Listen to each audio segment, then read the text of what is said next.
Chapter 18. Atomic Injuries. Modern warfare is not like warfare in the past.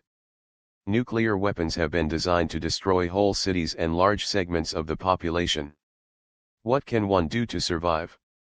That depends on where you happen to be at the time hostilities break out.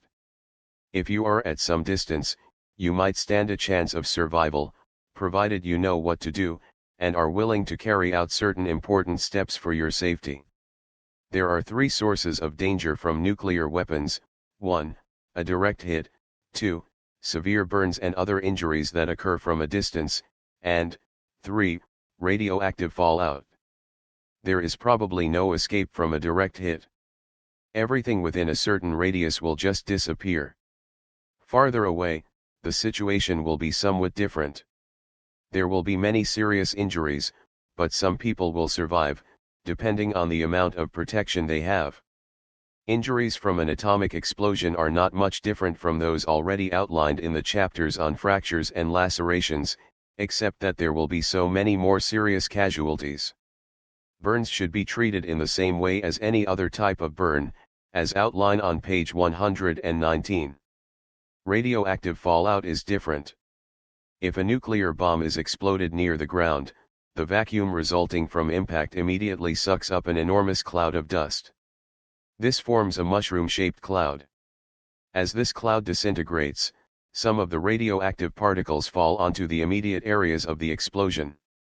Other dust particles are carried long distances by the wind, endangering urban and rural areas hundreds of miles from the site of the explosion. Unless fully protected, many people will die because of this radioactive fallout. Unfortunately, radioactive dust cannot be detected by smell, touch, or taste. It requires a special monitoring system using a Geiger counter, or some similar apparatus. The greatest danger from fallout occurs during the first 2 days. Heavy exposure to radioactive dust will lead to illness and death in a short time. The only protection is some suitable shelter, preferably underground. It would not 146 radioactive fallout save you from a direct hit, but it could well protect you and your family if you happen to be some distance from the explosion. Try to keep your body covered as much as possible to prevent the fallout from directly contacting your skin. Washing will remove the radioactive particles from your clothing and skin, but the water would then contain radioactive particles. Don't allow this water to contaminate your food or drinking water. In the event of nuclear attack, food supplies should be kept in a closed refrigerator or in properly sealed containers.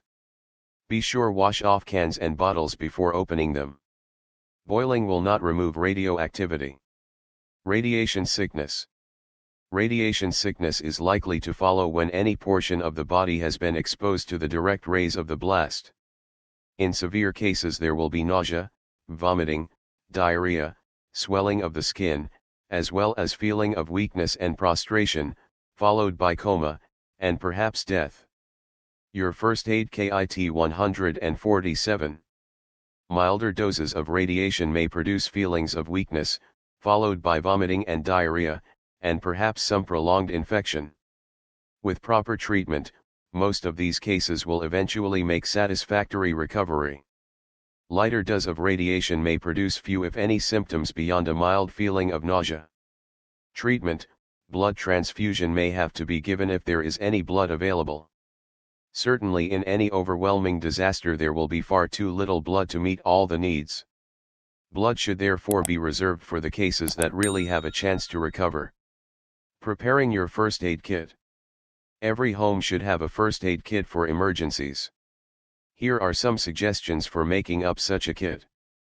Sterile gauze squares, 3x3 in packages. Adhesive tape, 1 width. Burn ointment, 1 tube. Aromatic spirits of ammonia. Tourniquet. Bandage scissors. Antiseptic solution, such as cytoflone, splinter forceps, tweezers. Roller bandages, 1 and 2 wide. Mineral oil, or castor oil, for use in eyes. Triangular Red Cross bandage, made from cloth, 36 square. Absorbent cotton, sterile. Do not keep your first aid kit with the regular medical supplies in your medicine chest. it is far better to have the first aid kit in a different place. These materials should be kept in an airtight, metal container, plainly marked for use in a time of real emergency. Be sure you know where to find your first aid kit in a hurry.